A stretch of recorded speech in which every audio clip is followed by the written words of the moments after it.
pandai-pandai buat ayat dia sendiri, dia tambah sendiri, maka kami akan hukum dia dengan sepenuh kekuatan. La akhazna minhu bil yamin. Nescaya kami akan sentapnya dengan kekuasaan kami. Bil yamin iaitu dengan bil quwah, ataupun dalam tafsir Ibn Katsir disebut biyaminih. Maksudnya dengan sepenuh kekuatan. Summa laqata'na minhul watin. Kemudian kami akan potong. Watin itu urat tali jantungnya. Habislah maksudnya. Kalau ayat Quran tu ada yang Nabi Muhammad reka sendiri, lepas tu dia kata hak ni hak daripada Allah Ta'ala, maknanya Allah Ta'ala beritahu ni matilah Nabi. Tapi mustahil lah perkara ni, Allah Ta'ala beritahu ni perkara ni suatu kalau yang mustahil, tak berlaku. Tapi seandainya. Maknanya kalau setara Nabi pun tak boleh nak mana-mandai dengan ayat Quran, apatah lagi orang lain. Maka fama minkum min ahadin anhu hajizin. Maka tak ada seorang pun daripada kamu yang dapat menghalang kami daripada tindakan itu. Kalau betul lah Nabi buat salah sebab menambah-nambah mereka cipta ayat yang lain yang tidak diwahyukan kepada baginda oleh Jibril, maka Allah Ta'ala bertindak sehingga tak ada siapa yang boleh hajizin, yang boleh menyekatnya. Apa yang Allah Ta'ala nak beritahu di sini, mustahil dan sangat-sangat mustahil bahawa ayat Quran itu Nabi reka sendiri. Tak. Itu adalah wahyu daripada Allah 100%, dan Nabi bersifat amin, seorang yang jujur amanah dalam melaksanakan perintah Allah, sampaikan wahyu yang baginda terima daripada Jibril. Wa innahu la tazkiratul lil muttaqin, dan bahawa sesungguhnya Quran itu, wa innahu, dhamir hu tu kembali kepada Al-Quran. Quran ini benar-benar suatu tazkirah. Kalimah tazkirah, perkataan tazkirah ni dah jadi sangat familiar dengan kita sekarang ni.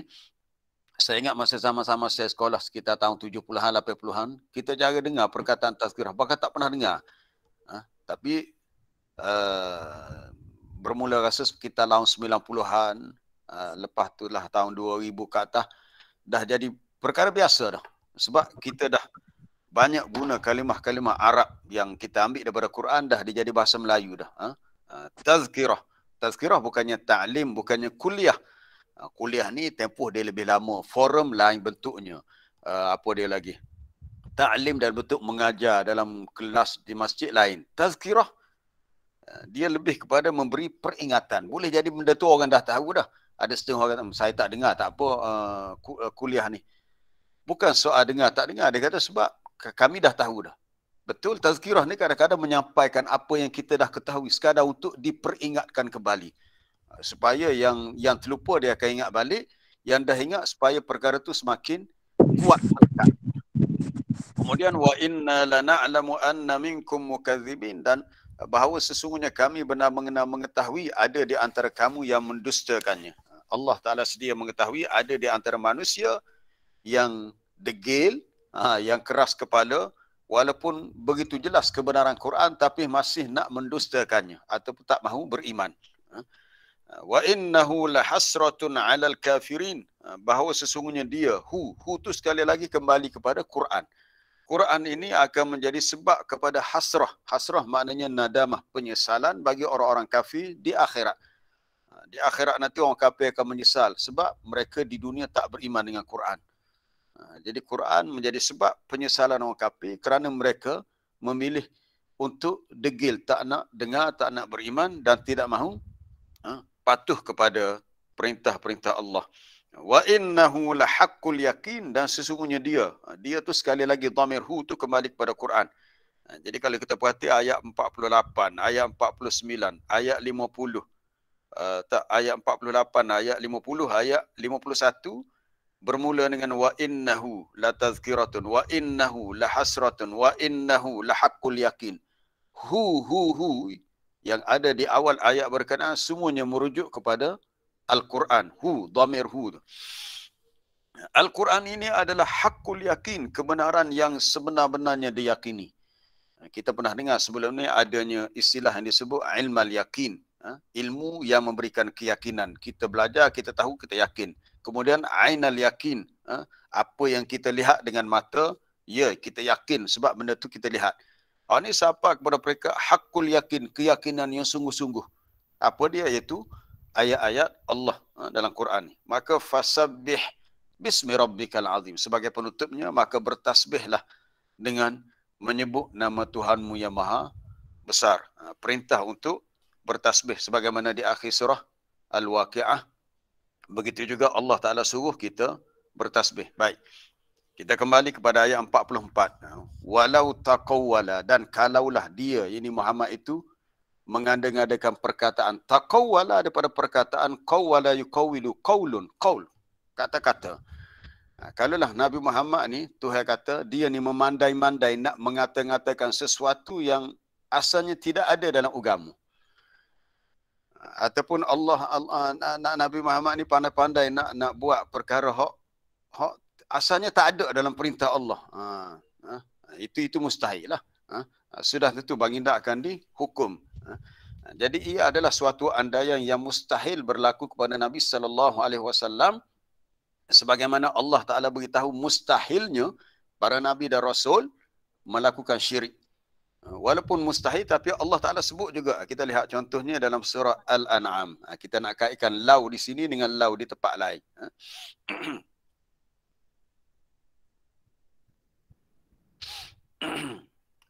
Dalam surah Al-An'am, muka suratnya, kita lihat muka surat, ya, muka surat 138. 138.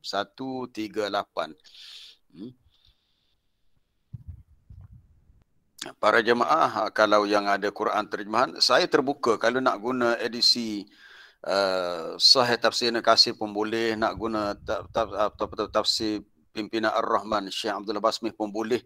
Tapi yang penting biar ada depan kita satu naskah Quran yang bersama dengannya ada terjemahan. Ada terjemahan. Kalau ada tafsir tu mungkin lebih detail lagi lah, lebih lengkap lagi. Sekurang-kurangnya kalau kita baca ayat tu kita boleh faham jugalah. Khususnya bagi para jemaah yang tidak ada asas bahasa Arab, sekurang-kurangnya bila kita baca ayat tu kita boleh tengok terjemahannya. Baik, kita lihat ayat bermula daripada atas lagi. Baik. Allazina amanu wa lam yalbisu imanahum bizulmin. Orang-orang yang beriman dan tidak mencampurkan iman mereka dengan kezaliman. Mana zalim ini? Syirik. Syirik. Mereka itu mendapat keamanan dan mereka mendapat petunjuk. Ayat ini adalah sambungan daripada kisah Nabi Ibrahim berdakwah kepada kaumnya. Baik, watilka hujjatuna ataina Ibrahim ala qaumi. Itulah hujjah, ini bukti yang kami berikan kepada Nabi Ibrahim untuk mengalahkan kaumnya. Baik, kita terus kepada ayat berikutnya. Wa wahabna lahu Ishaq wa Yaqub. Allah Taala memuji Nabi Ibrahim. Kami telah kurniakan kepadanya Ishaq dan Yaqub, dua orang cahaya mata yang setiap mereka itu telah hadaina, kami beri petunjuk. Wa Nuhan hadaina min qablu, dan Nabi Nuh juga telah kami beri petunjuk hidayah sebelumnya. Nabi Nuh lebih awal daripada Nabi Ibrahim.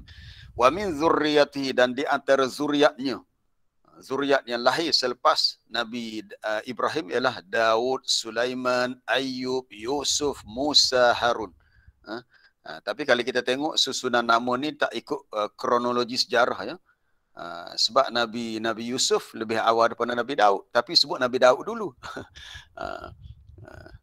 Kalau ikut susunan sejarah, Musa, Harun, bukan, Yusuf dulu, Yusuf. Nabi Daud, Nabi Sulaiman, Nabi Ayub, Nabi Yusuf, Musa, Harun. Baik. Kemudian berikutnya Allah Ta'ala sebut antara rasul yang telah diutuskan, wa Zakaria, wa Yahya, wa Isa, wa Ilyas. Termasuk keturunan Nabi Ibrahim ialah Nabi Zakaria, Nabi Yahya, Isa, Ilyas. Dan semuanya adalah minas salihin, dari kalangan orang-orang yang baik, orang yang saleh. Wa Ismail, wal Yas'a, wa Yunus, wa Luta. Begitu juga Nabi Ismail, Ilyasa, ataupun Ilyas, Yunus, dan juga Lut. Wa min abaihim wa dzurriyyatihim wa ikhwanihim, dari kalangan bapa-bapa mereka, zuriat keturunan mereka, saudara-saudara mereka. Mereka ini adalah orang-orang yang telah wajtabainahum, kami telah pilih mereka. Ijtabaina mana istafaina, kami pilih. Maknanya mereka ni diberi pangkat kenabian, kerasulan, kerana Allah Ta'ala yang pilih mereka. Ya. Allah Ta'ala sendiri kata, wajtabainahum, kami yang pilih mereka. Wahadainahum ila siratim mustaqim, dan kami yang tunjukkan mereka ke jalan yang lurus. Baik. Petunjuk yang Allah Ta'ala berikan kepada Rasulnya tu, Allah Ta'ala beritahu, dzalika hudallahi yahdi bihi man yasha'u min ibadih. itulah dia petunjuk Allah yang dia beri petunjuk dengannya sesiapa yang dia kehendaki dalam kalangan hamba-Nya. Baik, kita tengok di situ. Selepas tu, walau asyraku, ini baru jumpa perkataan lau. Walau asyraku la habita anhum ma kanu ya'malun. Dan kalaulah, ni, lau di sini kita nak bandingkan dengan lau dalam surah Al-Haqqah tadi. Walau taqawwala alaina. Di sini ada juga lau. Walau asyraku, dan kalaulah. Kalaulah seandainya mereka itu asyraku, menyekutukan Allah. Adakah mungkin berlaku perbuatan syirik dalam kalangan Rasul dan Nabi? Mustahil. Itu satu kemungkinan yang mustahil. Nabi dan Rasul tak berbuat syirik. Tapi Allah Ta'ala nak beritahu, kalaulah seandainya berlaku juga, Nabi dan Rasul pun la habita anhum, terhapus gugur amalan mereka. Maknanya tak ada pahala untuk amalan soleh mereka. Walaupun mereka itu Nabi dan Rasul. Maksudnya Allah Ta'ala nak beritahu dalam ayat ni, besarnya kesalahan syirik, kalau setahu Nabi dan Rasul pun, syirik itu menyebabkan terbatal pahala amalan mereka, apatah lagi orang yang bukan Nabi dan Rasul. Itu dia punya mafhum mukhalafah. Kalau kita belajar istilah dalam usul fiqh, ayat ni Allah Subhanahu Wa Ta'ala mahu kita faham yang sebaliknya. Kalau setahu Nabi dan Rasul, kalaulah, lau, kena faham, lau ni lau yang mustahil. Jangan pula kita kata, tak okeylah Nabi dan Rasul tu buat syirik. Allah Ta'ala dah beritahu kalaulah. Ni kalau, dia dah beritahu kalau. Kalaulah mereka tu terlibat dengan syirik pun terhapus amalan mereka. Apatah lagi orang lain yang bukan Nabi dan Rasul. Maknanya, hendaklah dijauhkan perkara-perkara yang membawa kepada syirik. Ini tajuk ni lah. Baik, kita kembali kepada surah Al-Haqqah tadi. Walau taqawwala alaina. Dimulakan dengan lau juga. Dan kalaulah Muhammad itu mengada-ngadakan perkataan kepada kami. Ini sesuatu yang mustahil. Ataupun kita panggil at-taqawwul al-qawlu ala Allah bighairi ilmin. Ini satu kesalahan yang besar. Fitnah Allah Ta'ala sangat-sangat, nak kata macam mana, sangat-sangat kurang ajar lah. Kalau ada manusia, Nabi tak buatlah begitu. Ini mustahil bagi Nabi. Kalau ada di antara manusia yang berani memfitnah Allah Ta'ala, mengatakan begitu kepada Allah, sedangkan Allah Ta'ala tak kata begitu, atau mereka menisbahkan kepada Allah sesuatu yang tidak layak baginya, maka ini sesuatu yang sangat besar kesalahan. Apa contohnya? Contohnya, orang-orang kafir musyrik di zaman jahiliyah, mereka memfitnah Allah, mengatakan Allah memiliki anak, itu anak perempuan. Subhanallah, maha suci Allah daripada apa yang mereka perkatakan. Itu berlaku di zaman jahiliyah. Maksud anak perempuan itu ialah para malaikat. Itu kita lihat ayat dalam surah Az-Zukhruf antaranya. Banyaklah dalam beberapa surah yang lain Allah Ta'ala sebut cerita ni. Kita boleh rujuk salah satunya perbuatan jahat orang-orang musyrikin yang memfitnah Allah Ta'ala dengan perkara yang sangat besar kesalahannya. Iaitu dalam ayat 18 surah Az-Zukhruf muka surah 490. Muka surah 490. Kita nak faham satu ayat, kita kena kaitkan dengan banyak ayat lain. Sebab ayat Quran, dia kaedah tafsir paling baik, kaedah fahaman paling baik adalah tafsir ayat dengan ayat. Contohnya kita dah bincang kalimah lau tadi dan kita refer kepada ayat dalam surah Al-An'am tentang tajuk syirik tadi. Baik, ayat 18 surah Az-Zukhruf. Bukan 18-19, maaf. Waja'alul malaikata allazina hum ibadur rahmani inasa. Dan mereka ni merujuk kepada orang-orang kafir musyrikin. Mereka menyifatkan malaikat itu, padahal malaikat ini adalah ibadur rahman, hamba-hamba Allah yang maha pemurah. Allah Ta'ala yang disifatkan dengan sifat ar-Rahman. Tiba-tiba orang kafir musyrik kata malaikat itu adalah inasa, jenis perempuan. Maksud perempuan di sini, mereka mengatakan bagi Allah anak perempuan itu malaikat. Lalu Allah Ta'ala tanya, asyahidu khalqahum, adakah mereka menyaksikan kejadian malaikat itu? Adakah semasa Allah Ta'ala ciptakan malaikat, mereka melihatnya, iaitu malaikat diciptakan daripada cahaya, maka satu kitabu syahadatuhum wa yus'alun, akan ditulis kata-kata mereka yang dusta ni. Kata-kata yang dusta ni fitnah lah. Kalau dalam bahasa Melayu, dia kata dia pandai-pandai fitnah saya, kata gini, saya tak buat benda tu. Saya tidak begitu.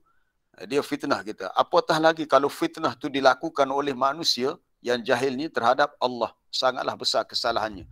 Nanti di akhirat, benda tu akan ditanya. Bukan setakat ditulis, malaikat akan tulislah. Wa yus'alun, dan mereka akan disoal kelak. Yang ini akan ditanya untuk mereka terima balasannya atas kesalahan mereka menisbahkan kepada Allah perkara yang tidak layak bagi Allah.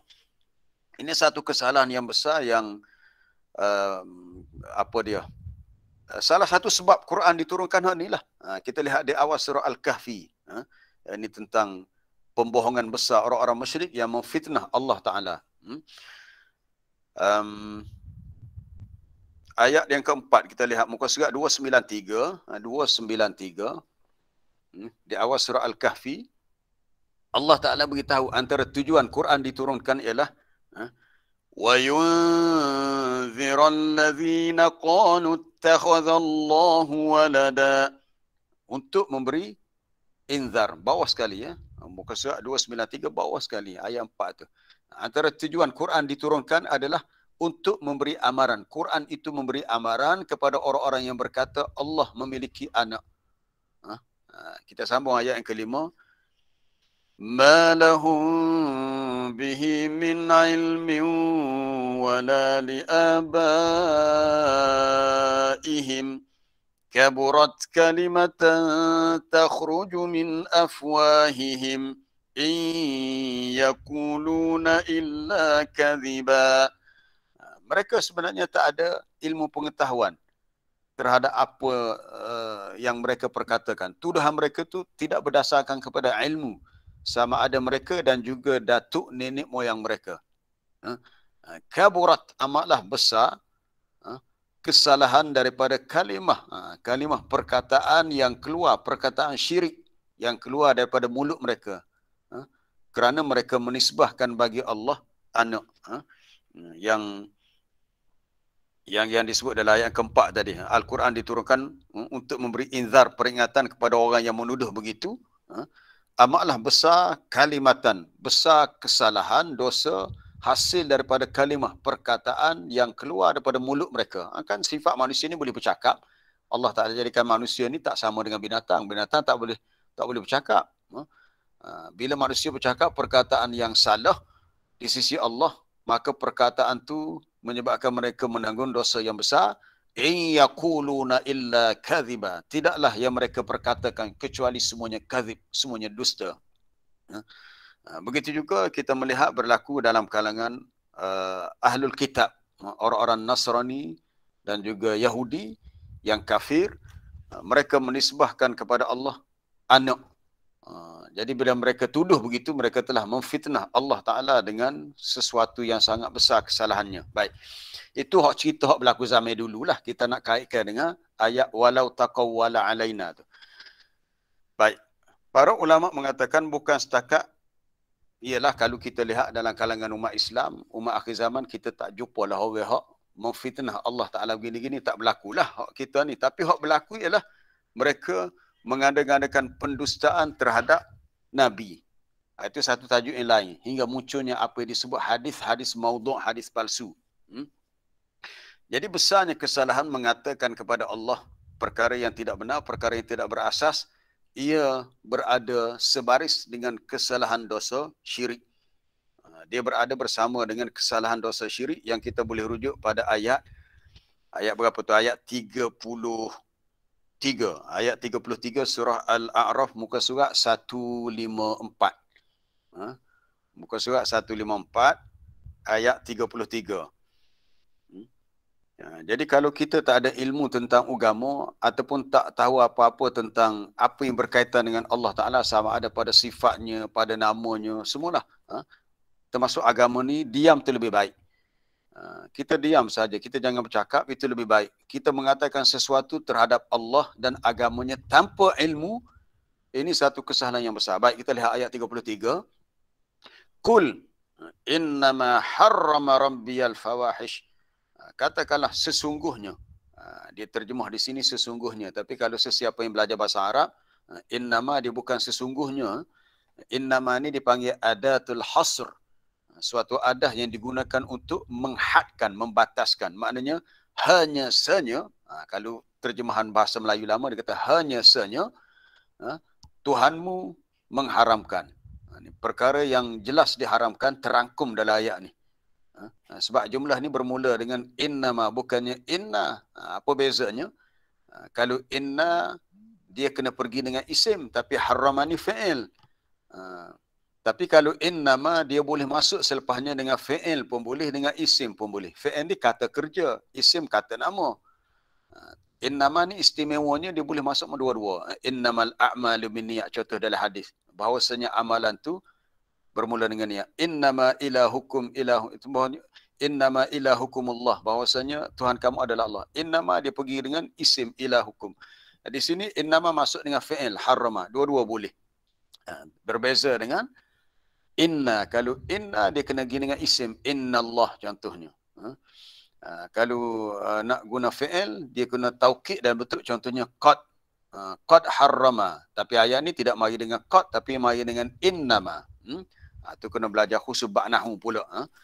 Tengoklah dalam edisi apa dia, tafsir yang ada i'rab. Dia ada i'rabul Quran. Contohnya dalam tafsir Wahbah Zuhaili ni bagus. Dia ada susun dari sudut pertamanya al-i'rab. Dia ada i'rab sedikit. I'rab ni mana nak faham kedudukan kalimah dalam ayat. Kemudian ada sudut balaghah pun ada. Dalam mufradat lughawiyah pun ada. Ini susunan yang sangat baiklah. Antara kitab yang saya rasa sangat mudah untuk saya gunakan kalau mengajar kuliah tafsir di masjid. Baik. Kita kembali kepada ayat tadi, ayat 33 surah Al-A'raf. Bahawa sesungguhnya Tuhanku mengharamkan apa dia? Al-fawahish, perkara-perkara yang keji. Sama ada yang keji itu ma zahara minha wa ma batan, yang zahir, yang nyata ataupun yang tersembunyi. Yang zahir, yang nampak, yang tak nampak. Yang tak nampak ni termasuklah hak tersembunyi dalam hati kita. Sama ada yang ialah yang kita punya niat kita, apa dia, sangkaan buruk kita, apa sebagainya. Termasuklah wal isma, perbuatan berdosa, wal baghya, perbuatan melampau, terpesi menceroboh dengan alasan yang tidak benar ataupun dengan cara yang salah. Bertindak baghya ni melampau, keterlaluan.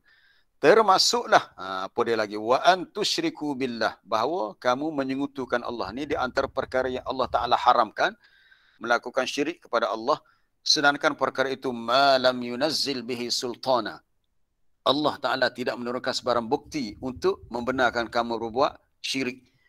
Maksud syirik adalah beribadat kepada Allah dengan menggunakan perantaraan. Kan orang musyrikin, bila ditanya kepada mereka, kenapa kamu sembah patung berhala? Dia kata, kita bukan sembah patung, kita sembah Allah Ta'ala juga, kata mereka. Tetapi patung-patung ini, berhala-berhala ini, kata orang kafir musyrik, liyuqarribuna ilallahi zulfa. Semoga patung ini boleh mendekatkan kami kepada Allah dengan sedekat-dekatnya. Jawapan mereka tu boleh, para jemaah boleh lihat di awal surah Az-Zumar. Mereka beri alasan, dia kata, bukan kami percaya patung ni boleh buat langit bumi sebagainya, kami tahu. Tapi tujuannya adalah untuk kami lebih mendekatkan diri kepada Allah dengan sedekat-dekatnya. Kalau nak tengok surah Az-Zumar untuk kita refer dengan ayat ni, muka surat 458. Muka surat 458. Itu pada ayat yang ketiga tu. Ala lillahi dinul khalis, ketahuilah bagi Allah agama yang khalis, agama yang bersih daripada segala syirik. Adapun orang-orang yang menjadikan selain daripada Allah sebagai aulia, sebagai pelindung penolong, lalu mereka berkata, apa kata mereka? Ma na'buduhum illa liyuqarribuna ilallahi zulfa. Kami tidaklah menyembah, memuja benda-benda itu melainkan supaya benda itu dapat mendampingkan. Damping ni semakin dekat kami dengan Allah. Maksudnya mereka sembah patung berhala ni, niat mereka baik, tapi cara mereka salah. Ini ayat ni menjadi hujah bagi kita untuk menolak golongan yang dia suka buat benda-benda yang tak ada dalam agama. Dia kata, apa salahnya benda baik? Apa salahnya benda baik? Baik pada pandangan kita, tapi belum tentu baik di sisi Allah. Inilah hujah yang digunakan oleh musyrik. Dia kata, apa salahnya? Kami gunakan patung ni supaya patung-patung ni dapat mendampingkan kami, dapat mendekatkan kami kepada Allah dengan sedekat-dekatnya. No way. No way pula dah. Bahasa Inggeris pula dah. Kita mengatakan la yumkin. La yumkin. Tak mungkin. Tak mungkin kamu boleh berbuat gitu. Kenapa? Sebab Allah Ta'ala tidak pernah mengajar kepada Rasulnya, Nabinya untuk diajar kepada umat mereka begini cara beribadat. Allah Ta'ala untuk kita sembah dia terus direct. Kita tak perlu kepada menggunakan perantaraan.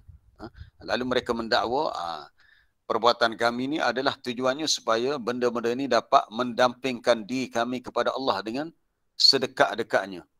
Maka jawapannya, innallaha yahkumu bainahum fima hum fihi yakhtalifun. Sesungguhnya Allah Ta'ala akan menghukum mereka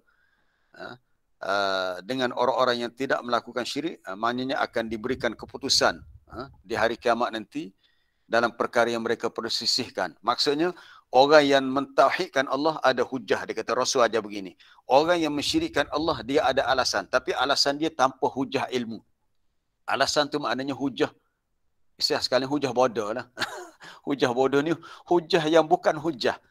Hujah yang kosong. Yang tak boleh dijadikan hujah. Sebab hujah ni dia mesti datang daripada Allah Ta'ala melalui Rasulnya. Baik. Kita nak rujuk balik tadi, tak habis lagi ayat 33 surah Al-A'raf tadi. Maksud tajuk syirik. Tak habis ayat tadi. Baik.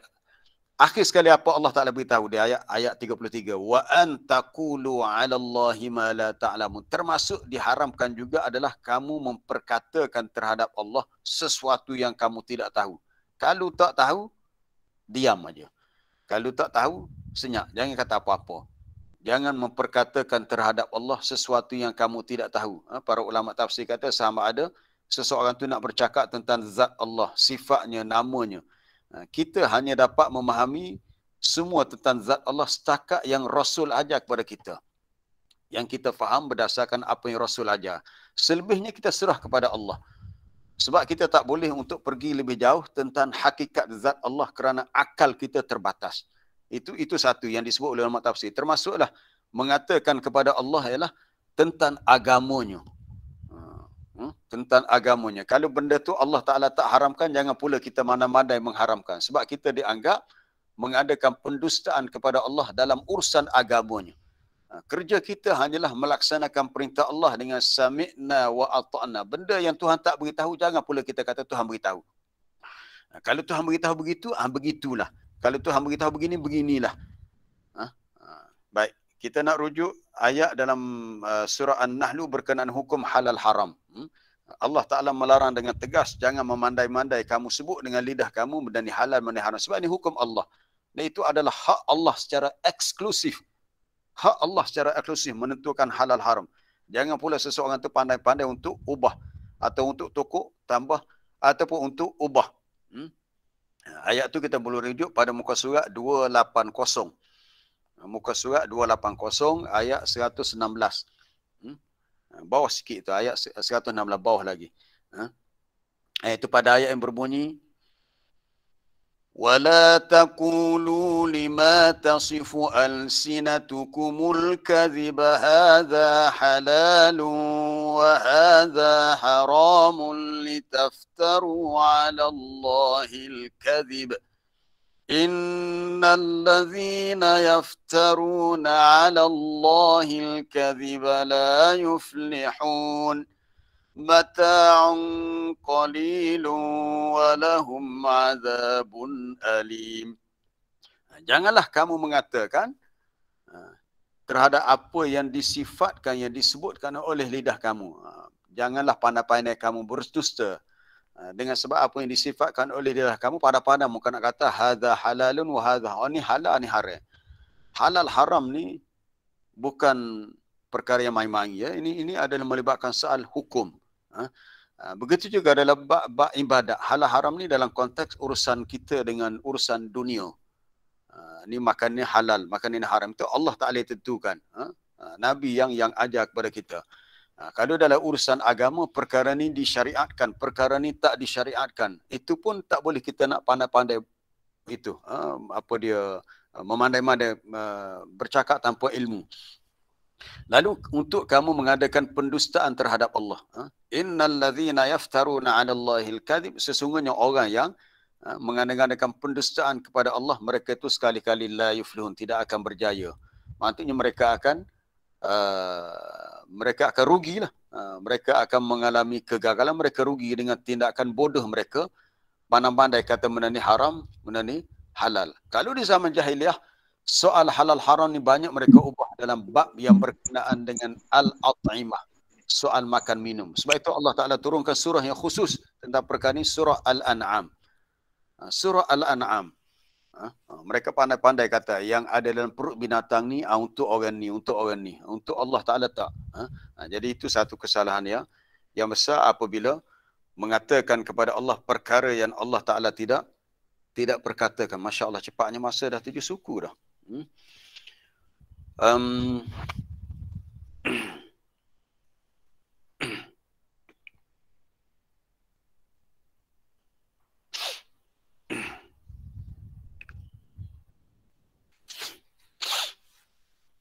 Kita nak kaitkan satu lagi tentang selain daripada ialah ni hak banyak berlaku zaman jahiliah, mengadakan pendustaan terhadap Allah, ataupun yang berlaku zaman sekarang ni kita kata tidaklah dalam bentuk perkara akidah. Hak banyak berlaku adalah biasanya dalam perkara yang melibatkan syariat, iaitu seseorang tu dia melakukan apa yang asalnya Allah Ta'ala dan Rasul tidak syariatkan. Ini salah sebenarnya. Perkara tu tak disyariatkan, tapi kita buat atas nama begitu. Yang disyariatkan dalam bentuk yang lain. Dia agama ni kena faham. Agama ni adalah hak Allah yang bersifat tauqif. Tauqif ni mana kita kena berhenti setakat tu. Kalau Allah Ta'ala beritahu, benda ni hanya 3 perkara. 3 lah. Dia tak akan jadi 4 dah. Ini dalam urusan ibadat. Kalau Allah Ta'ala beritahu 5 lah. Maknanya kita tak boleh tambah, kita tak boleh kurang, kita tak boleh ubah suai. Urusan agama kita tak boleh mana-mana ubah suai. Kerana agama ini telah sempurna apabila turunnya ayat Al-yawma akmaltu lakum dinakum wa atmamtu alaikum ni'mati. Itu ayat ketiga dalam surah Al-Ma'idah. Hari ini telah aku sempurnakan bagimu agamamu. Islam ni dah sempurna.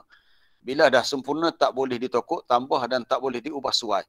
Kalau ada perubahan, itu perubahan tu mungkin ada nas yang boleh kita rujuk. Contohnya, kita solat sehari berapa kali? 5 waktu.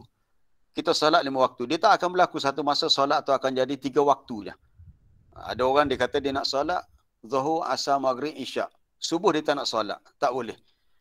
Sebab dah perkara tu menjadi ijma', kesepakatan yang memang tak boleh diubah. Adapun solat zuhur kita boleh qasar jadi 2 atas faktor-faktor. Contohnya kita bermusafir. Itu lain. Itu sebab ada nas lain.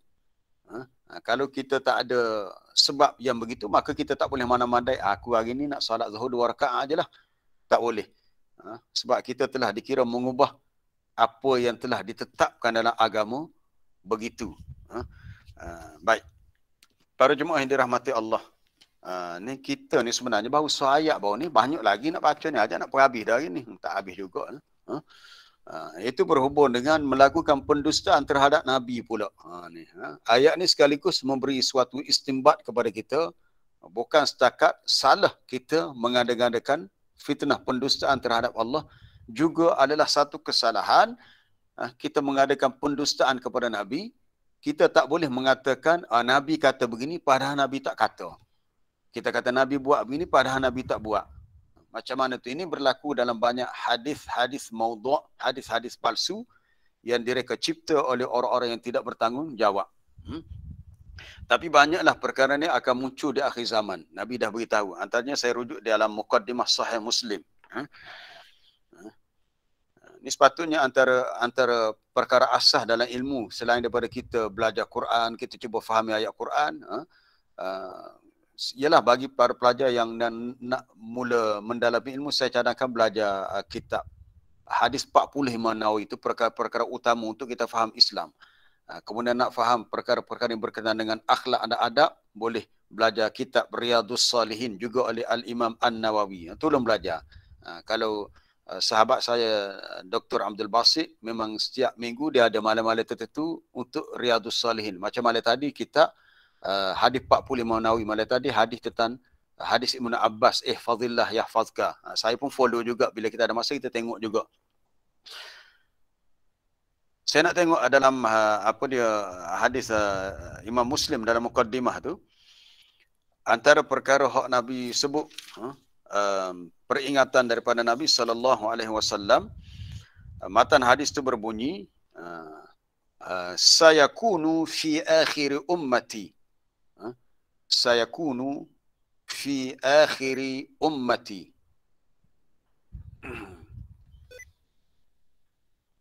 Unasun. Unas.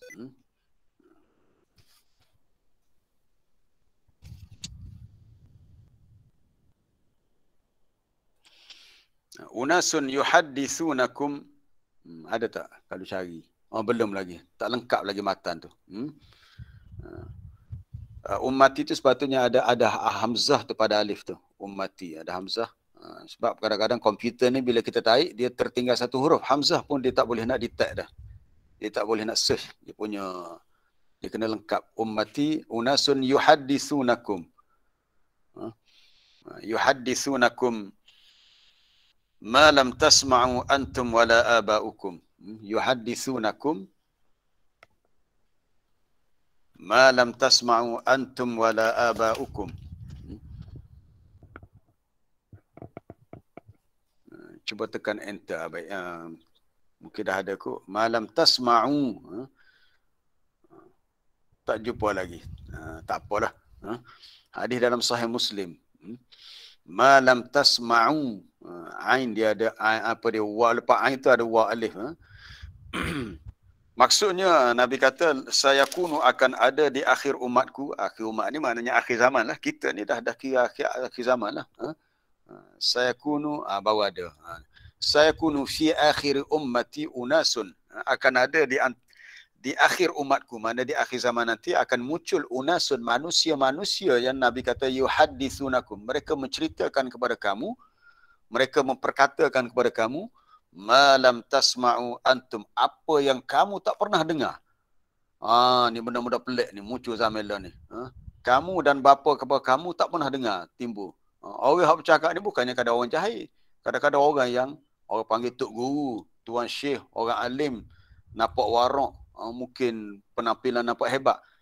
Tiba-tiba yuhaddithunakum, mereka memperkatakan kepada kamu, ma lam tasma'u antum wala aba'ukum, perkara yang kamu dan bapa-bapa kamu tak pernah dengar. Maka Nabi beri peringatan, fa iyyakum wa iyyahum. Kamu kena beringat, mereka pun kena berhati-hati atas kesalahan yang mereka buat. Kamu pun kena beringat, jangan sampai kamu terperangkap. Hadis riwayat Muslim dalam Sahih Muslim lah, daripada Abu Hurairah. Peringkat sahabatnya, sanadnya sampai kepada Abu Hurairah. Mana Nabi nak beri amaran, peringatan kepada kita berhati-hati dengan unasun, manusia-manusia begini. Dia bercakap dalam agama perkara yang asalnya tak ada dalam agama. Ini orang yang memperkatakan agama berdasarkan hawa nafsu. Dia bercakap agama, tapi bercakap agama, benda tu tak ada sandarannya. Tak ada rujukannya. Orang Kelantan kata kecek atas angin. Kecek atas angin. Bunyi sedap ceramah. Bobai-bobai. Tapi buku adalah bekas. Tank kosong. Tak ada benda. Bagaikan bekas apa dia. Kalau contoh tank Milo. Milo habis dah isinya. Kokan-kokan bunyi derah. Buka-buka dalam tu kosong. Macam itulah. Ada orang yang kita terpukau. Dia pandai berceramah. Pandai bercakap. Tapi banyak apa yang disebut dalam ceramahnya adalah sesuatu yang tidak ada asas untuk dirujuk. Sebab dia tak bercakap dengan fakta ini. Ini cabaran zaman sekarang. Sebab orang boleh akses cepat. Ini satu peringatan bagi pendakwah-pendakwah, para ustaz, yang bila dia bercakap dalam bab agama, dia kena teliti. Kita nak sampai ke satu fakta, kena rujuk dulu. Kalau benda kita nak sebut tu betul, ada dalam Quran, ayat berapa, surah berapa, musukat berapa. Kalau ayat ni begini, ulama tafsir mana yang sebut. Mesti tepat. Dia tak boleh nak sebut ada riwayat. Ni banyak saya terima mesej. Kadang-kadang setengah tu kata, ustaz bersahih ke tidak. Masalahnya, kita terima daripada penceramah, ustaz-ustaz yang ceramah, dia tak refer dia punya reference, rujukan dia. Ni benda ni saya ambil daripada kitab sekian, rujukan sekian, muka surat sekian, bab sekian, dalil begini. Tak boleh dalam agama ni, kita tak boleh nak buat supaya bagai kita boleh kedap, pandai-pandai kita tak boleh. Ini urusan agama ni urusan Allah yang kita kena jujur. Kalau benda tu begitu, begitulah. Kita tak boleh nak ubah. Maka Nabi pesan, ni. Fa iyyakum wa iyyakum, kena beringat. Ni ada dalam hadis Sahih Muslim. Hadis yang sahih, siapa yang pesan ni? Nabi sendiri pesan. Nabi sendiri pesan. Ni pesanan daripada Nabi SAW tentang perkara sebegini. Baik. Kemudian kita nak tengok satu lagi hadis lain. Masih tentang tajuk ni, tak boleh berdusta dalam perkara agama, berdusta atas nama Allah dan Rasulnya. Sebab ini satu kesalahan yang besar. Matan hadis tu berbunyi, Nabi sebut, inna kadhiban alayya. Inna tu tak ada kaf lepas tu. Bukan innaka, inna kadhiban. Inna kadhiban, kadhiban, kaf za ba alif, alayya.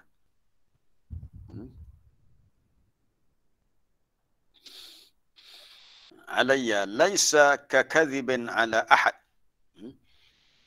Faman kadhaba alayya muta'ammidan falyatabawwa maq'adahu minan nar. Nabi beritahu inna kadhiban alayya, sesungguhnya pendustaan kehadapku. Kalau ada orang pandai-pandai nak kita kata nak buat hadis palsu lah. Buat hadis palsu, kata Nabi ada sebut gini, Nabi tak kata macam tu, Nabi tak buat begitu. Inna kadhiban, Nabi beri pesanan, sesungguhnya pendustaan ke atasku tidaklah sebagaimana pendustaan kepada seseorang di antara kamu. Tak sama.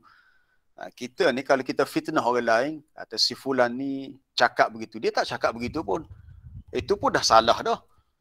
Dia tak cakap begitu, dia tak buat gitu, kita kata gitu, kita fitnah dia, itu pun salah dah. Apatah lagi kalau fitnah tu dilakukan kepada batang tubuh Nabi SAW. La haula wala quwata, tak boleh. Sebab Nabi beri peringatan, man kadzaba alayya muta'ammidan, sesiapa yang melakukan pendustaan terhadapku secara sengaja.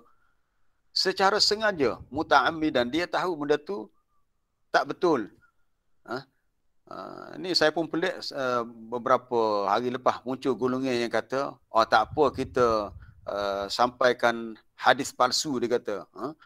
Sebab apa dia, alasan dia, hadis dia palsu tapi amalan tu tak palsu. Kalau amalan tu tak palsu, maknanya dah ada rujukan dalam Quran dan hadis yang sahih. So kita rujuk pada yang sahih lah. Apa pula masalah kita nak rujuk kepada hadis yang tidak sahih? Sebab Nabi dah beri peringatan. Apa-apa pun yang maudhu', yang palsu, kalau dinisbahkan kepadanya kena dibuang. Kita fokus kepada yang sahih, yang benar saja. Sesiapa yang melakukan pendustaan kepadaku dengan sengaja, falyatabawwa, maka bersedialah maq'adahu, tempat duduknya, Nabi kata, dalam neraka.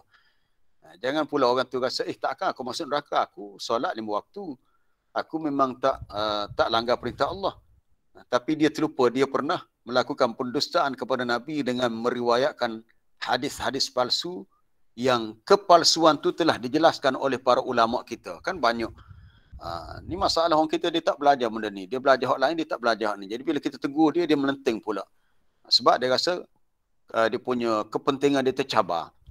Kita kata perkara ini disebut oleh Al-Imam Suyuti dalam Al-Lali Al-Masnu'ah fil Ahadits Al-Mawdu'ah ada.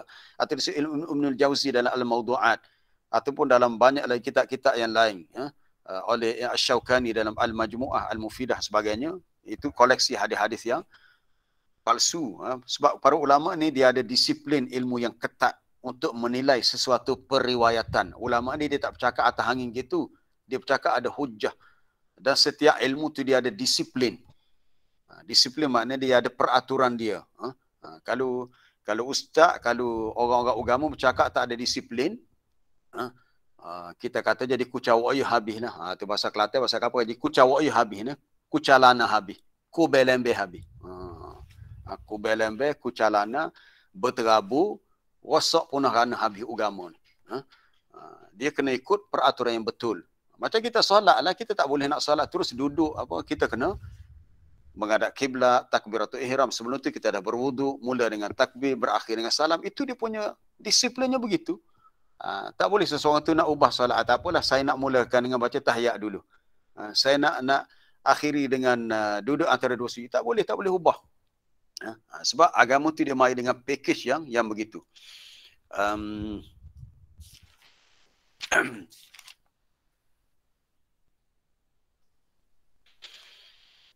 Baik, sebenarnya ada banyak lagi hadis-hadis yang lain kita boleh kaitkan dengan tajuk ni, tapi masa tak mengizinkan. Kita pun cadang nak habiskan hari ini untuk penutup surah Al-Haqqah. Tapi sebab tajuk ni dah panjang perbincangan tadi, kita bincang hari ini tentang kalimah lau tadi. Kita kaitkan dengan surah Al-An'am tentang mustahil Nabi dan Rasul berbuat syirik, dan mustahilnya Nabi SAW melakukan fitnah terhadap Allah Ta'ala, mustahil. Bahkan kalau perkara itu berlaku, Nabi akan dihukum. Kemudian kita dah bincang tadi, tidak boleh seseorang itu mengatakan kepada Allah dalam urusan agama perkara yang mereka tak ada hujah, mereka tidak ada ilmu. Bahkan diam itu lebih baik. Perkara ini jelas diperingatkan oleh Allah. InsyaAllah terakhir ni. Yang terakhir iaitu kita lihat ayat dalam surah Al-Isra berkenaan dengan soal tidak boleh bercakap dalam perkara yang kita tak ada ilmu. Walaupun apa orang tu alim, image dia hebat dengan pakaian dia, tapi kalau dia bercakap tak ada hujah ilmu, tak ada sandaran, maka tertolak. Sebagaimana kata Imam Malik, Imam Darul Hijrah yang merupakan guru kepada Imam Syafi'i, dia kata kullu ahadin yu'khadhu aw yutraku min kalamihi illa sahibah hadzal qabr. Semua orang, setiap manusia tu kita boleh ambil pendapat dia, kata-kata dia, atau kita boleh tinggalkan. Kalau betul kita boleh ambil, kalau salah kita tinggalkan. Kecuali tuan punya kubur ni. Maksudnya Nabi SAW. Sebab masa Imam Malik bercakap tu dia berada dalam masjid Nabi. Dia kata hanya Nabi sahaja yang kita tak boleh nak pilih-pilih. Apa yang sahih, yang benar daripada Nabi kita kena terima. Adapun manusia-manusia yang lain, sama ada dia orang alim yang besar, wali ke, orang soleh ke, alam ibadat ke, dia tak terlepas daripada boleh jadi betul, boleh jadi salah. Ihtimal. Kadang-kadang betul, kadang-kadang salah. Sebab dia manusia biasa. Baik. Ayat dalam surah Al-Isra, ayat yang keberapa? Muka surat 285. 285. Masa kita dah cukup. 7.30. InsyaAllah kita tambah 2-3 minit lagi. Ayat 36. Ayat 36. Bawah sikit. Wala taqfu ma laysa laka bihi ilm. Wala taqfu ma laysa laka bihi ilm. Janganlah engkau mengikut apa yang engkau tidak ada ilmu pengetahuan tentangnya. Jangan bercakap perkara yang kita tak tahu. Diam lebih baik. Wala taqfu ma laysa laka bihi ilm. Termasuklah kita mendengar khabar-khabar, bukan setakat urusan agama, khabar-khabar yang kita dengar je. Nabi kata, cukuplah seseorang tu dikira berdusta. Kafa bil mar'i kadhiban an yuhadditha bi kulli ma sami'a. Dalam hadis Muslim. Cukuplah seseorang tu dianggap berdusta bila dia bercakap setiap perkara yang dia dengar. Kita dengar orang kecek, kita baca dalam mesej, dalam apa-apalah, Facebook, dalam WhatsApp, kita ingat betul, kita pun sebarkan. Cukuplah orang tu dianggap berdusta bahawa dia memperkatakan setiap perkara yang dia dengar. Sebab boleh jadi perkara itu tak betul. Maka jangan kita ikut perkara yang kita tidak tahu asasnya betul atau salah. Sebab apa? Sebab Allah Ta'ala beri peringatan, innas sam'a wal basara wal fu'ada kullu ulaika kana anhu mas'ula. Sesungguhnya pendengaran, telinga lah, kita mendengarkan dengan telinga, penglihatan, mata yang melihat, fu'ad, hati. Fu'ad daripada, fu'ad ni afidah jamak dia, fu'ad ni, dalam penjelasan ulama dia kata fu'ad ni bahagian dalam daripada kolbun. Kolbun tu hati dah, fu'ad ni ada satu bahagian juzuk yang lain, dalam lagi hati tu. Semua tadi, pendengaran, penglihatan dan hati merujuk kepada akal, ya, fu'ad akal, semuanya adalah bertanggungjawab terhadap apa yang dia lakukan. Maknanya akan dipersoal. Dipersoal. Jadi kita kena teliti, kena berhati-hati dalam perkara ini, supaya kita tidak menanggung dosa dalam perkara yang kita tidak sedar, kita sebenarnya bersalah. Sebab kita cuba menceroboh dalam suatu wilayah yang kita tidak layak untuk memasukinya. Apa wilayah itu? Iaitu nak memperkatakan urusan agama tanpa ilmu. Nak bercakap tentang agama tanpa ilmu. Sebab itu para ulama sangat-sangat takut kalau mereka nak menyampaikan suatu ilmu, kalaulah mereka tersilap. Mereka akan perbetulkan. Ulama yang sedar, ulama-ulama yang bertakwa kepada Allah, bila dia tersilap dalam sesuatu pendapat, khususnya dalam ijtihad masalah fiqh, mereka akan ubah balik. Kan kita tahu kalau sejarah Imam Syafi'i, masa dia di kota Iraq, dia ada pendapat dia yang disebut Qaul Qadim, pendapat lama dia. Tapi bila dia pergi ke Mesir, dia punya wakil realiti di Mesir lain, dan ijtihad, sebahagian ijtihad fiqh dia berubah. Maka disebut Qaul Jadid, pendapat baru dia. Kenapa dia ubah? Sebab dia melihat lebih relevan pendapat yang baru berbanding yang lama. Kerana atas faktor-faktor tertentu lah. Wallahu alam, kita berhenti setakat tu. Nampak tak sempat untuk kita habiskan kepada ayat yang berikutnya. Tak apalah, insya-Allah esok masih ada. Insya-Allah dengan izin Allah esok masih ada. Semoga kita masih boleh teruskan sambungan untuk ayat yang selepasnya. Baik, ada soalan ya?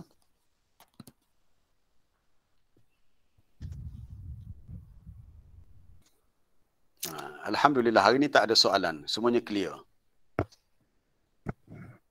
Assalamualaikum Ustaz. Salam. Siapa ni? Ya, Biasalah. Encik Jafar. Ya. Satu masalah yang biasa kita dalam masyarakat kita ni, masalah yang polemik yang selalu Kita dengar. yang selalu orang bicara lah, orang bicara yang dari masalah yang besar juga lah. Masalah benda yang Nabi buat, Nabi tak buat tu lah yang kita yang disebut hasanah dalalah tu. Boleh Ustaz respon ke sikit? Jadi masalah sangat kadang-kadang Nabi tak buat tu orang pun hukum selalu. Benda ni bid'ah selalu. Boleh Ustaz respon ke sikit? Biar ada tempat-tempat tu ya masalah amalan apa-apa yang Nabi tak buat, kita buat pun dituduh selalu. Tu jadi benda ni jadi polemik sangat dalam masyarakat. Terima kasih. Ya. Dia itu merujuk sebenarnya, polemik itu merujuk kepada ibadat mahdah, ibadat khusus. Dia bukan merujuk kepada urusan muamalah, bukan urusan jual beli, bukan urusan apa dia lagi yang lain-lain lah. Tapi kalau urusan ibadat, kaedahnya begitu. Para ulama jelaskan begitu. Maka sebenarnya yang soalan Encik Jafar sebut tadi tentang pembahagian yang dikaitkan dengan Al-Imam Syafi'i yang mengatakan al-bid'atu bid'atani, bid'ah yang mahmudah dan bid'ah yang mazmumah. Dia kata bid'ah ni ada dua, bid'ah yang terpuji dan bid'ah yang tercela.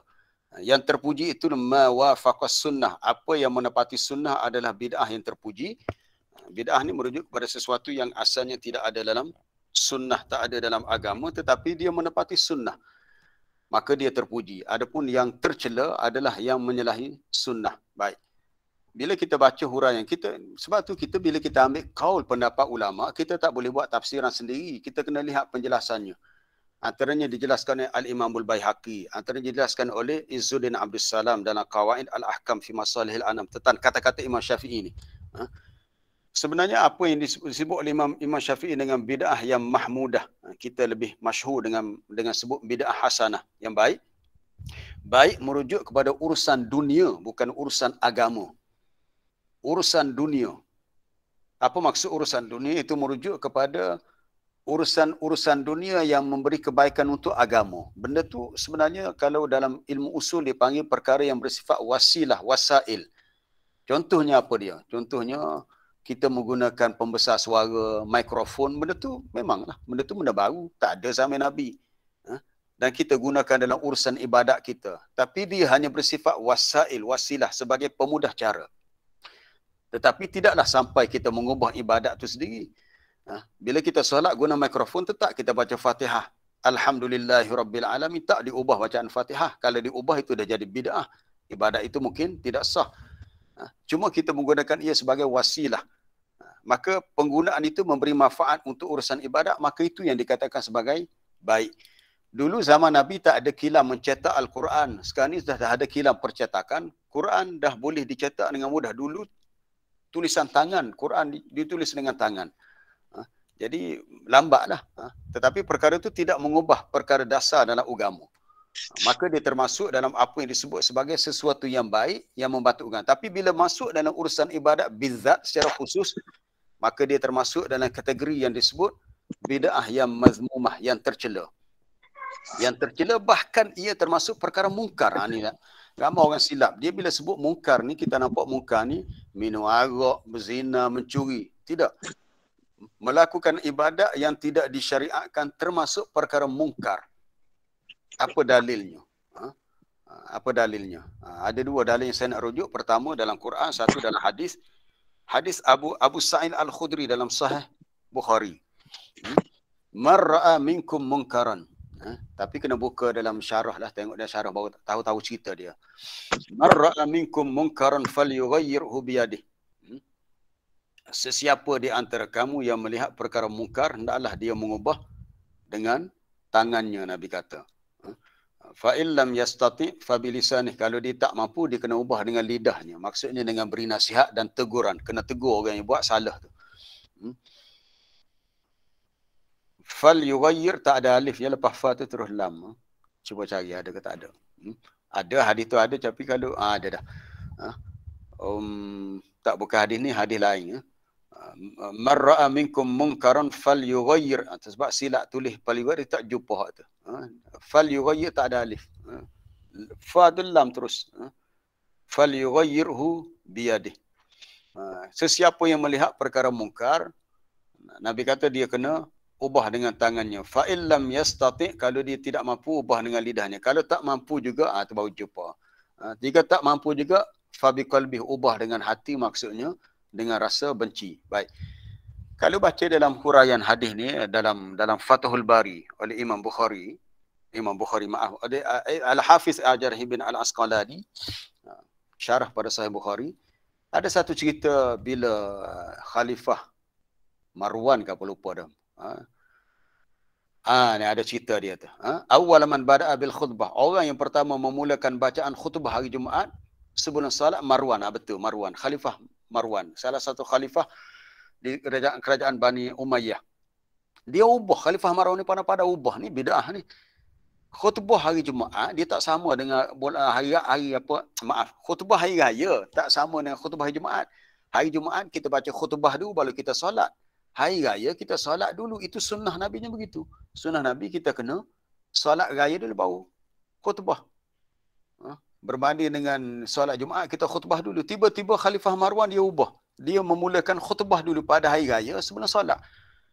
Lalu bila dia buat gitu, dia keluarkan mimbar khutbah tu di luar masjid. Lalu faqama ilaihi rajulun. Lalu bangunlah seorang lelaki. Dia kata, as-salah qabla al-khutbah.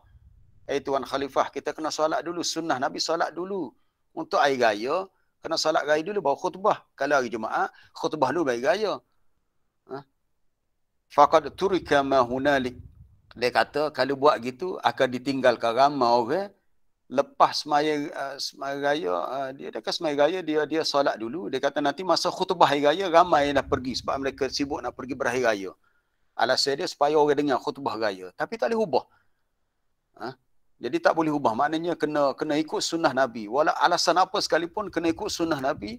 Iaitu kena tetap sembahyang raya dahulu, barulah khutbah. Bila Abu Sa'id Al-Khudri dengar lelaki itu tegur Khalifah Marwan, dia kata, amma hadha faqad qadha ma alaihi. Dia kata orang ni telah menunaikan tanggungjawab dia, melaksanakan apa hak Nabi sebut, marra'a minkum munkaran, sesiapa yang melihat perkara mungkar. Maksudnya para sahabat seperti Abu Sa'id menganggap, dan juga lelaki itu menganggap, tindakan Khalifah Marwan ubah kaedah sembahyang raya ni satu perkara mungkar. Tu. Ni yang dikatakan bid'ah ni perkara mungkar. Sebab ubah. Jadi bid'ah ni berlaku sama ada ubah, tokok tambah atau kurangkan. Sesuatu yang kita buat, apa yang asalnya tidak ada. Okey, cukup setakat tu, takut jadi panjang pula. Satu lagi kita nak rujuk dalam ayat di awal surah Al-Hujurat. Surah Al-Hujurat, muka surat berapa? Surah Al-Hujurat ni surah yang ke-49.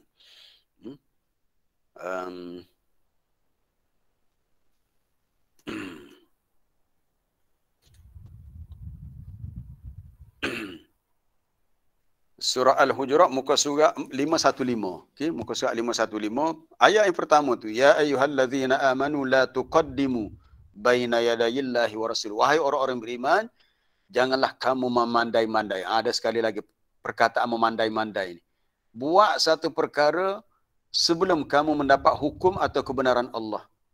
Hukum tu tak ada, contoh daripada Nabi tak ada, tidak dibenarkan, kita pandai-pandai buat. Mana kita dikira kalau jalan kat kita litah orang depan kita yang dia sepatutnya duduk depan sebab dia ketua. Tak boleh. Dalam perkara agama tidak boleh kita mendahului Allah dan Rasulnya.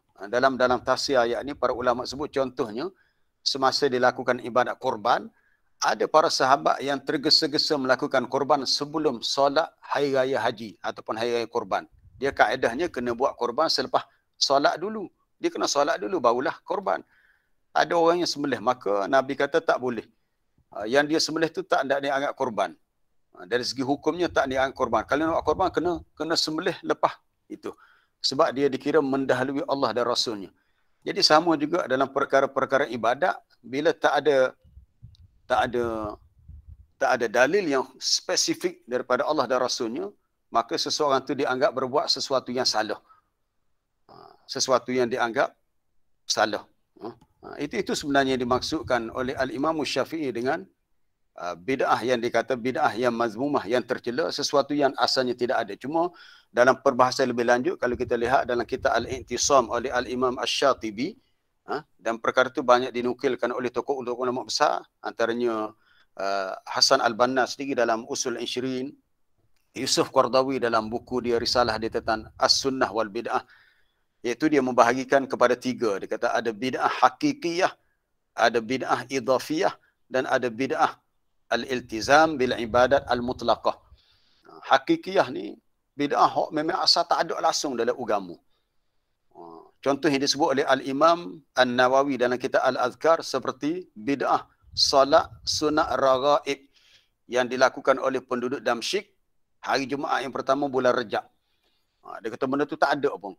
Ataupun kalau tuan-tuan buka dalam kitab Al-Azkar, ni kita di Malaysia ni kita suka mentelaah kitab-kitab yang ditulis oleh tokoh-tokoh ulama mazhab Syafi'i. Antara yang paling besar tokoh tu adalah Al-Imam An-Nawawi. Dalam kitab Al-Azkar dalam bab zikir salat tarawih, Imam An-Nawawi sebut pada malam 27 ni berlaku di zaman dia di kota Damsyik, di zaman dia pada malam 27. Tajuk apa dia zikir ke apa, zikir solat tarawih. Ustaz Rosyan taib solat tarawih, solatut tarawih. Di bawah tajuk tu Imam Nawawi sebut, dia kata berlaku di zaman dia di kota Damsyik pada malam 27 Ramadan, ada masjid yang baca malam tu surah Al-An'am.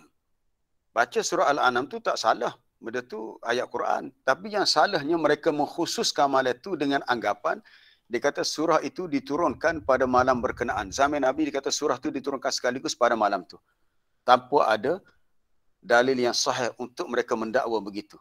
Jadi bila mereka buat satu perbuatan yang tidak disandarkan kepada dalil yang sahih, maka benda tu dianggap bid'ah. Baca Quran tu tidak bid'ah, salat tarawih tu tidak bid'ah, tapi dia punya qasak dia tu tidak menepati sunnah. Maka Imam Nawawi menganggap ia suatu bid'ah yang mungkar. Bukan saya kata je, Imam Nawawi kata. Jadi bagi orang yang masih tak jelas, kalau dia kena banyak mengkaji lagi. Kena buka kitab dari Ibn Zudan Abdul Salam oleh Imam Baihaqi, apa dia lagi, Imam Asy-Syatibi dalam Al-I'tisam, Imam Nawawi dia pun ada sentuh dalam solat raghaib. Ini tajuk apa ni Ustaz Rusdan? Tajuk cari bab ni taib solat tarawih, dalam bab solat tarawih insya-Allah ada hadis tu. Ada pada cerita tu.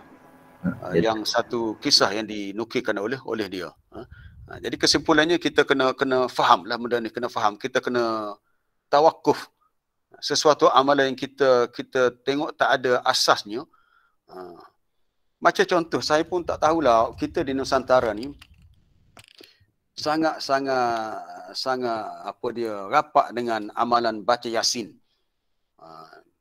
Baca Yasin malam Jumaat apa, baca Yasin tu tak salah.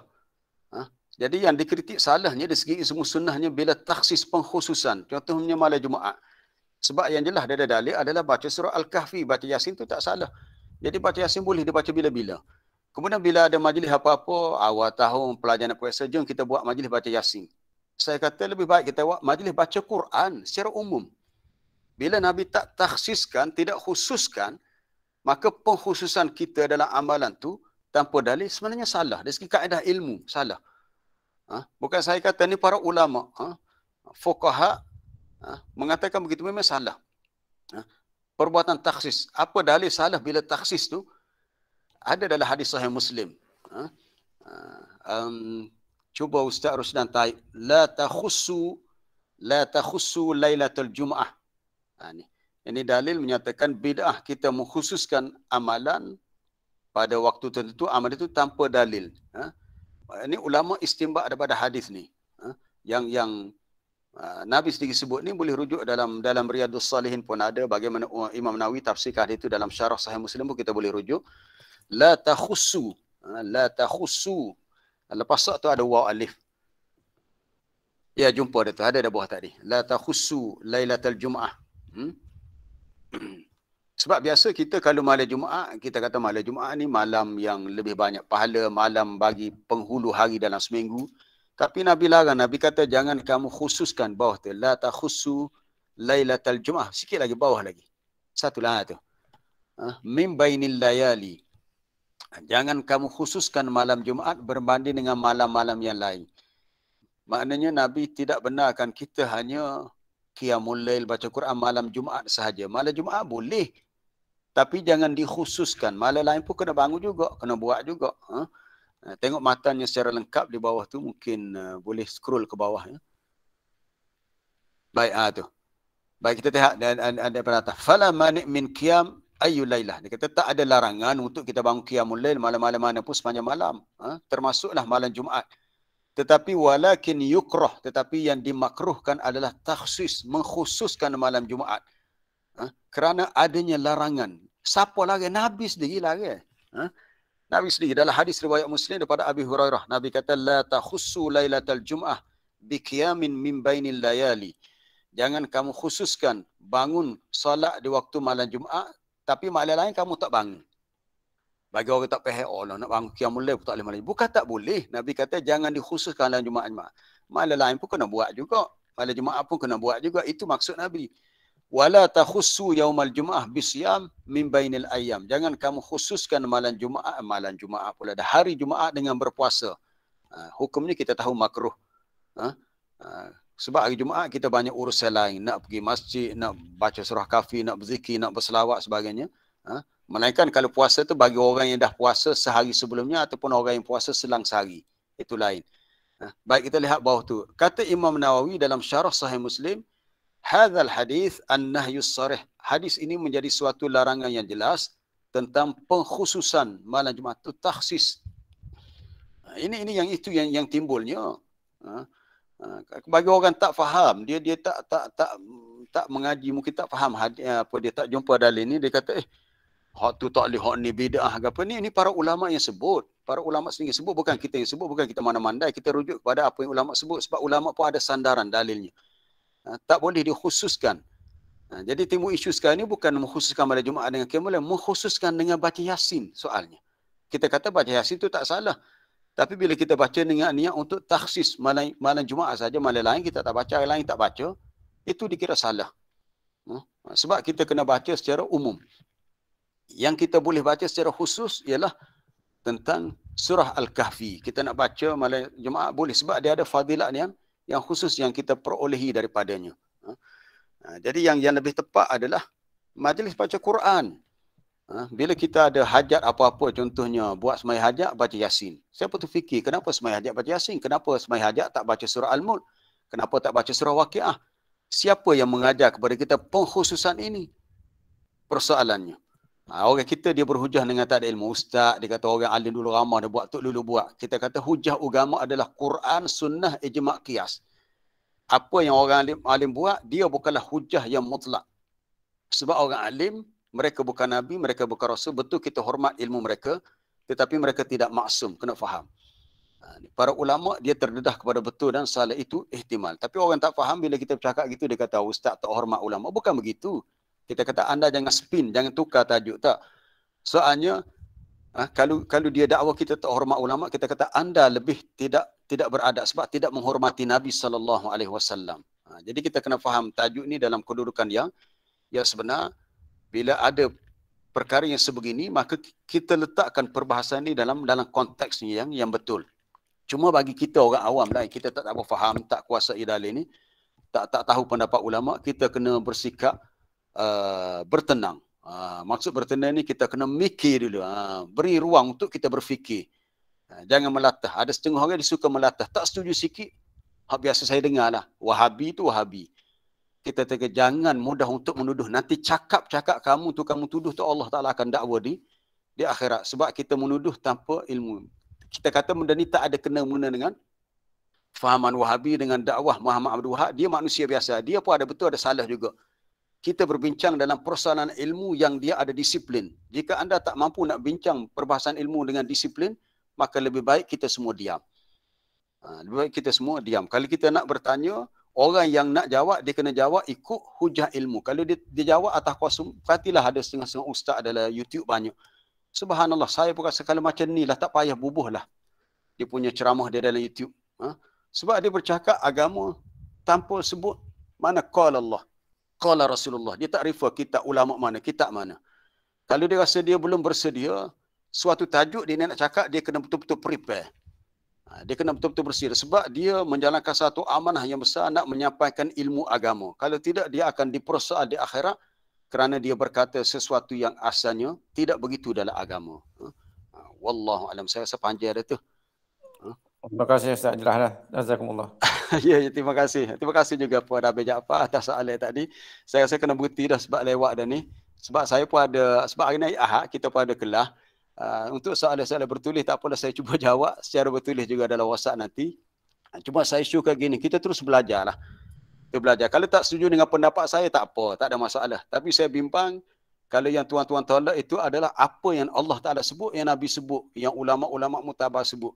Bila tak setuju dengan kehendak kita, kita pun tolak. Tak apa, kalau tak setuju dengan pendapat saya. Tapi saya tidak berani beri pendapat sendiri sebab saya orang biasa. Bila kita bercakap, kita terus rujuk apa yang ulama sebut. Ulama ni sebut sebab ada rujukan mereka. Ayat Quran kata begini. Hadis kata begini. Dalam kitab begini. Wajhul istidlalah begini. Wajhul dalalah begini. Penghujahan begini. InsyaAllah ada rezeki kita sambung lagi esok. Yang akan dia habis surah Al-Haqqah tak ada juga ya Ustaz Rusdan. Esoklah.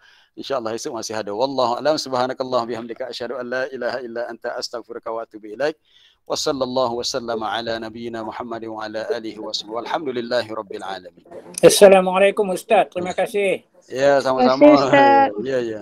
Assalamualaikum. Terima kasih Ustaz. Terima kasih Ustaz. Waalaikumsalam. Terima kasih Ustaz. Assalamualaikum. Terima kasih Ustaz. Assalamualaikum warahmatullahi jazakallah khair. Terima kasih Ustaz. Terima kasih Ustaz. Assalamualaikum. Jazakumullah khair. Terima kasih Ustaz. Terima kasih Ustaz. Ya, sama-sama. Terima kasih Ustaz. Terima kasih Ustaz. Assalamualaikum. Salam. Syukran Ustaz. Syukran Ustaz. Afwan. Wa iyyakum.